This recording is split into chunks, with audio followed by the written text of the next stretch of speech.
Alright, the name is John McNaughton. Now, that may not be a household name around your neck of the woods, but here at This May or May Not Be Satire, that's a name that's quite venerated. Primarily because he's the guy who directed Henry Portrait of a Serial Killer, the great 1986 quasi-biographical, realistic slasher film, which is probably best known for being shelved for 4 years by the MPAA, who eventually decided to give it an X rating simply because they didn't like it. It was the first film in history to ever get an X rating for a disturbing moral tone, and I quote, which basically just means they didn't like it, couldn't explain why they didn't like it, didn't want anybody else to see it. So there you go.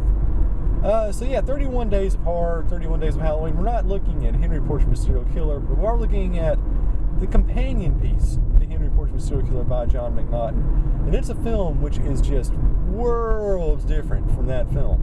That one is generally praised as being probably the most realistic slasher film of the 1980s.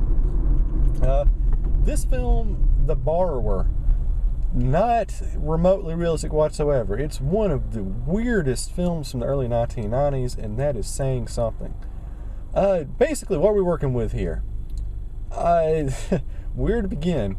It starts off, and I believe it's filmed in Chicago. I could be wrong, but it looks like Chicago to me.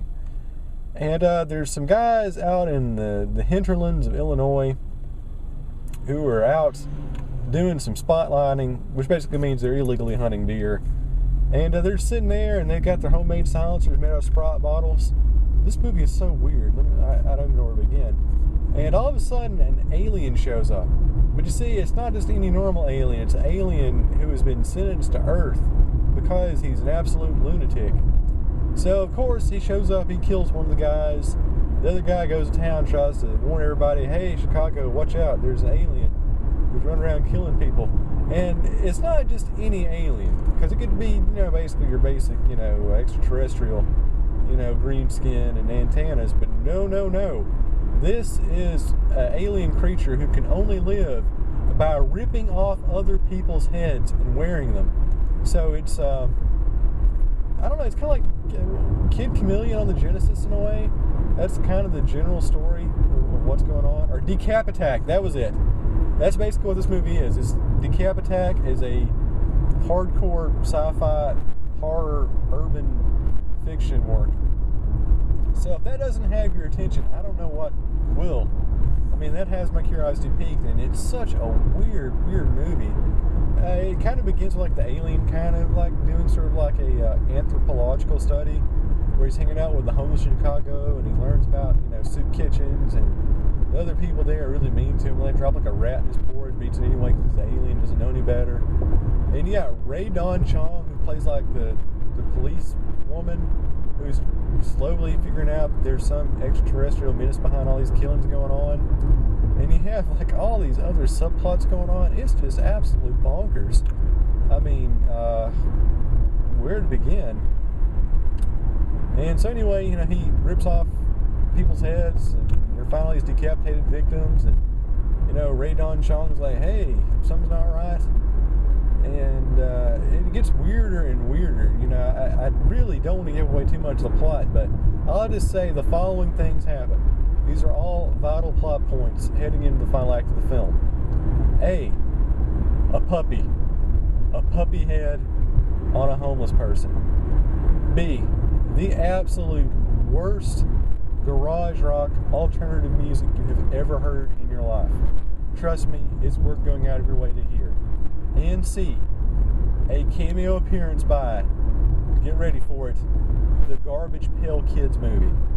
Yes, all of these things managed to find their way into a film about a homeless alien psycho killer eating homeless people in Chicago. You don't really need me to tell you this, but you need to watch this movie.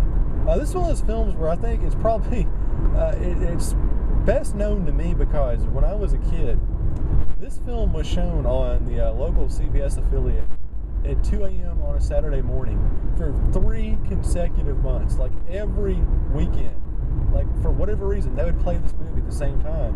And like every weekend, I would see a little bit more of it. So I kind of watched it like Pulp Fiction style, where it's all disjointed.